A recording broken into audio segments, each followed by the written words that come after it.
Batman a beaucoup d'ennemis. Il y en a tellement que il pourrait faire tous une équipe. Aujourd'hui, j'ai décidé de vous faire le top 10 des méchants de Batman. Est-ce que vous êtes prêts? C'est parti. On commence avec le numéro 10.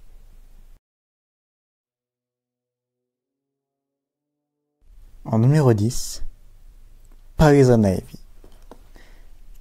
De son vrai nom, Pamela Isley est on peut dire, fan des plantes.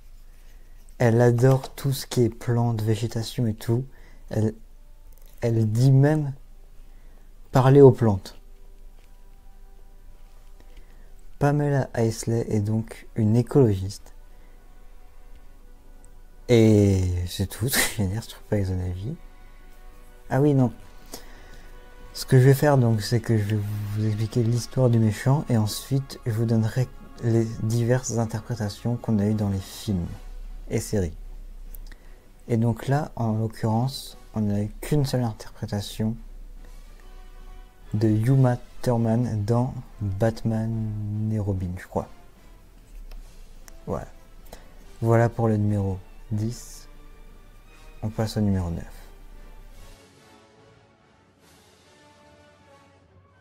Numéro 9, Mr. Freeze. Je vous parle pas des bâtonnets de glaçons, enfin des bâtonnets de glace, mais je vous parle du personnage. Mr. Freeze, de son vrai nom Victor Fries, est un scientifique qui a voulu sauver sa femme de la mort en la cryogénisant, donc en la mettant dans la glace, sauf que ça l'a tuée, et du coup, sa perte, comme à peu près tous les méchants, est devenue son obsession. On a eu un autre méchant avec une histoire similaire, mais avec le feu, c'est Firefly.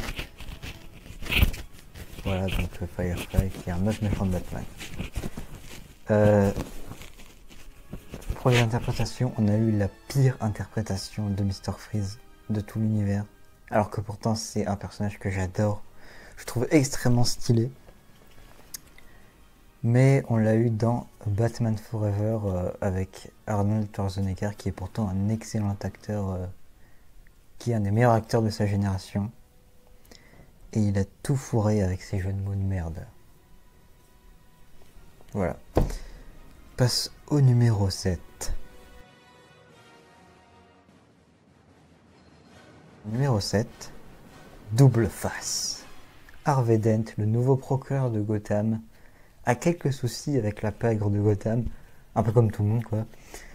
Un jour, alors qu'il essaie de se venger, il se fait asperger la moitié du visage par un acide, ce qui va lui rendre un visage double, une double face, et ce qui va l'obséder par la dualité, ce qui fait qu'il va tirer toutes ses décisions à pile ou face.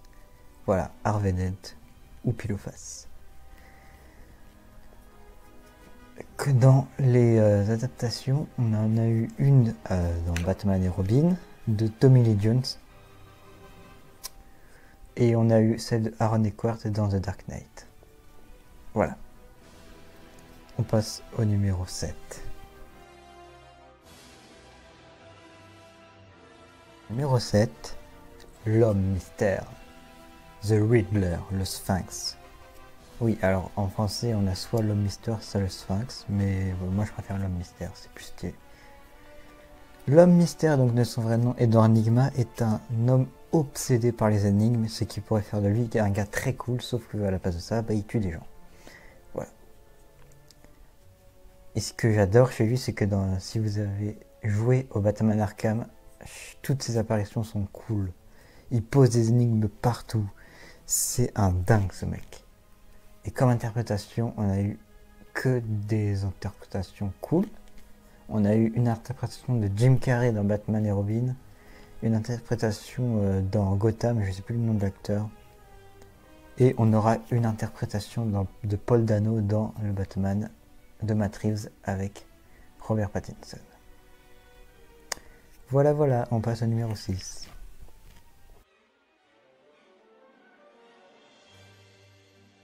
En numéro 6, Harley Quinn. Une des seules ennemies féminins de Batman, avec Poison Ivy. Son histoire, elle est hyper cool. Harley Quinzel est psychiatre à l'asile d'Arkham et elle va faire face au Joker.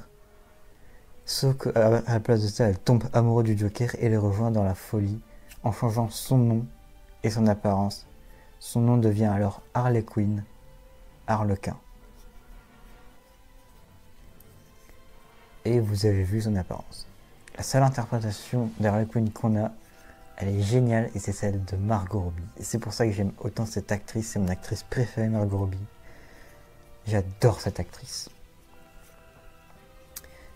Je trouve qu'elle joue hyper bien Harley Quinn, même si, à ce qui paraît, elle n'aimait pas trop ce rôle à la base.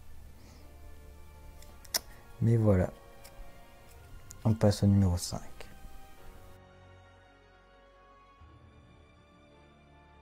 En numéro 5, Killer Croc. De son vrai nom, Waylon Jones souffre d'un très léger problème de peau qui rend sa peau écailleuse. Et donc il débloque des facultés liées à celles d'un crocodile, c'est-à-dire respirer sous l'eau et un odorat supérieur. Pourquoi Killer Croc? Parce que c'était son nom de catcher. Et du coup, la paire s'est rendu compte que c'était quand même assez pratique un gars dans son genre, donc ils ont gardé ce nom, Killer Croc, le tueur de crocodiles. On a eu une très mauvaise interprétation de je sais plus qui dans Suicide Squad et j'espère qu'ils vont resserrer les taux, je sais pas si c'est ça qu'il faut dire, avec une nouvelle, mais voilà. Mais j'adore ce personnage, je le trouve extrêmement stylé.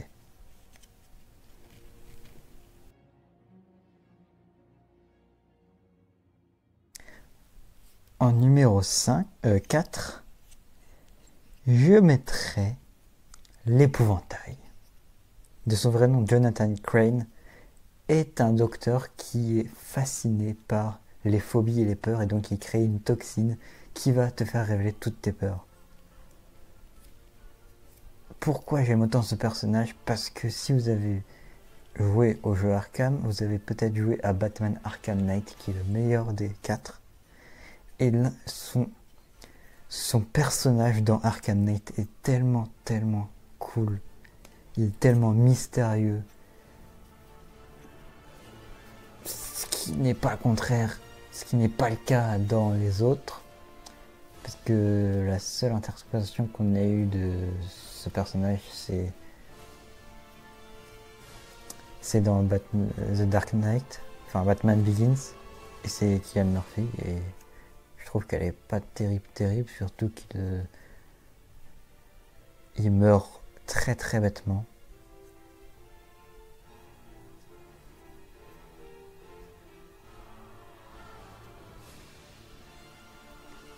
Ouais, c'est dommage.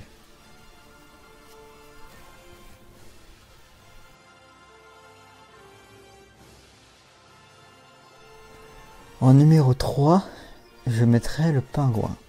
De son vrai nom, Oswald Cobblepot est un adepte des parapluies qui est passionné d'ornithologie. Il possède toute une panoplie de parapluies, pistolets, fusils comme vous voulez. Et c'est ça qui est extrêmement bien avec lui. Dans les jeux vidéo, le pingouin est plutôt celui qui s'occupe des armes et tout. C'est celui il a un entrepôt avec plein d'armes dedans. C'est lui qui s'occupe de livrer les armes, etc. Mais moi j'adore ce personnage. Tous ses designs ils sont stylés. Et ses interprétations, ça va. On a eu une première interprétation de Danny DeVito dans le Batman le défi de Tim Burton. On a eu une interprétation, de toute façon, je sais jamais qui joue quoi, donc voilà, dans Gotham.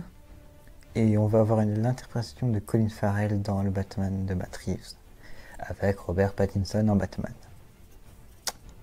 Voilà. On passe au numéro 2.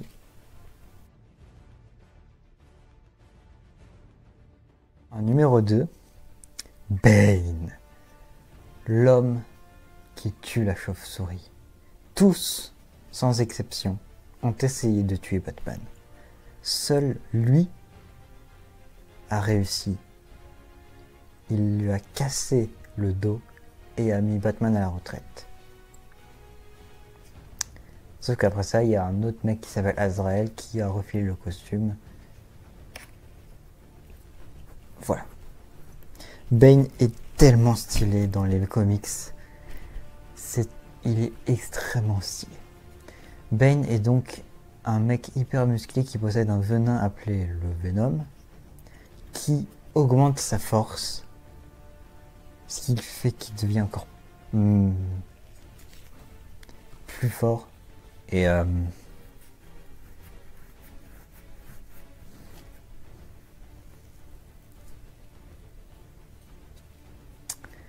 voilà. Et aussi, il sait parler plein d'autres langues, ce qui est utile pour les méchants. Alors, comme interprétation, nous avons eu une interprétation dans Batman et Robin. Voilà. C'est un catcheur, je crois, qui l'interprète, mais je sais plus comment il s'appelle. On a vu évidemment Tom Hardy dans The Dark Knight Rises, qui est assez étrange. Oui, parce que je trouve qu'il a une façon de parler qui est assez chelou. Et puis ce qui est dommage, c'est qu'ils n'ont pas fait le venin. Et Bane sans son venin, c'est rien en fait, mais c'est dommage. Je pense que s'il y avait eu le venin, ça aurait été mieux. Et on a eu une très décevante interprétation dans Gotham.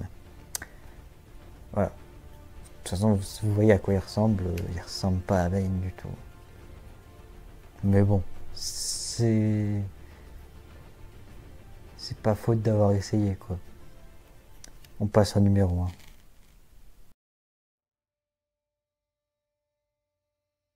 Il est tout son contraire, il est son némésis. Je parle évidemment du Joker. Oui, le Joker est tout le contraire de Batman. Batman est discret et travaille plutôt la nuit. Quant au Joker, il adore faire des apparitions un peu partout. You bought him already. I'm a man of my word. Good night. And always remember, that's... Et il travaille pendant la journée. Enfin, quand je dis travail, c'est qu'il fait des crimes pendant la journée, quoi. C'est pas un travail. Il gagne pas de l'argent, puisqu'il vole. Ensuite, Batman est habillé en noir. Le Joker, il a plutôt des couleurs comme le violet, blanc, rouge et vert. Et ensuite, le Batman est souvent très sérieux. Il ne sourit presque jamais. Quant au Joker, c'est un fou furieux qui sourit tout le temps. Voilà ce que c'est un contraire. N'allez pas me faire croire que, je sais pas, Spider-Man et Venom, c'est des contraires, pas du tout. C'est juste Venom, c'est juste un Spider-Man avec une bouche et qui est noir. Voilà. Mais le Joker, c'est le méchant de Batman. C'est celui qui est le plus dans la réalité. Alors, est-ce que vous êtes prêts pour les interprétations? Il y en a beaucoup, hein. C'est parti. Alors, on a César Romero, Jack Nicholson, Mark Hamill, Heath Ledger, Jared Leto, Cameron Monaghan et Joaquin Phoenix. Je crois que c'est tout. Je suis pas sûr. Il y en a eu tellement. Oui, je crois que j'en ai loupé aucun. Bon. D'ailleurs, si vous voulez connaître une des origines du Joker, je vous invite à lire The Killing Joke de Alan Moore. Il est tellement bien ce comic. Voilà. Bien, cette vidéo est terminée. Vous avez à peu près mon classement du meilleur, enfin du pire au meilleur ennemi de Batman. On se retrouve très bientôt pour une dernière vidéo de Batman et c'est promis.